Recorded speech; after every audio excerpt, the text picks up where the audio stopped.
Well, the United States is keen to retain Britain as one of its key military allies because it wishes to continue with its agenda, what is now becoming perpetual permanent war. In fact, every year in the last 100 years, Britain has been involved in some military conflict somewhere on earth. So Britain is also constantly at war. The UK is still spending far more on the military budget than most other EU countries, and in recent years it has even increased its spending on the security services. As the Stop the War Coalition is pointing out, the British government is also still committed to squandering £100 billion on the new generation of Trident nuclear weapons, while at the same time it is closing accident and emergency centres in hospitals, it is closing fire stations, it is refusing to address rising homelessness in Britain, and it is refusing to address the fact that each year thousands of elderly people die of hypothermia in Britain because they cannot afford to have heating.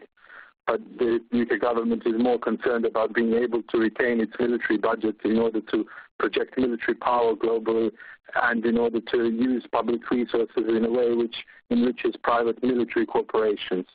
So these demands for high military spending, they show that the priorities of the political and the military elites in the US and the UK are very skewed.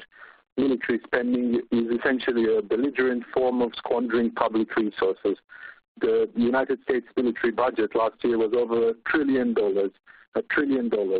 At the same time, the UN's Food and Agriculture Organization said that only around $30 billion a year would be sufficient to eradicate world hunger.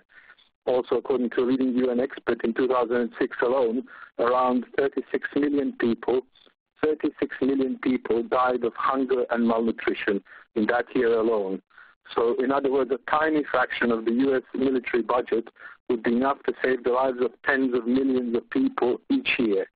It is therefore truly astounding in its immorality for the United States to pressurize the UK government to maintain its already high level of military spending.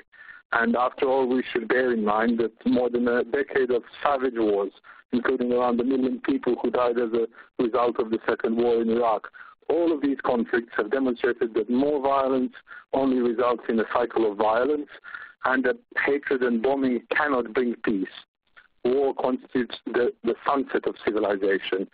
It should be obvious that money should instead be used in order to invest in rebuilding these war-stricken countries, to invest in education and development, and to build bridges instead of making more enemies for the West. Ban Ki-moon, the General Secretary of the United Nations, I think he was entirely correct when he said that the world is overarmed and peace is underfunded. We really have to reverse this brutal and insane scenario.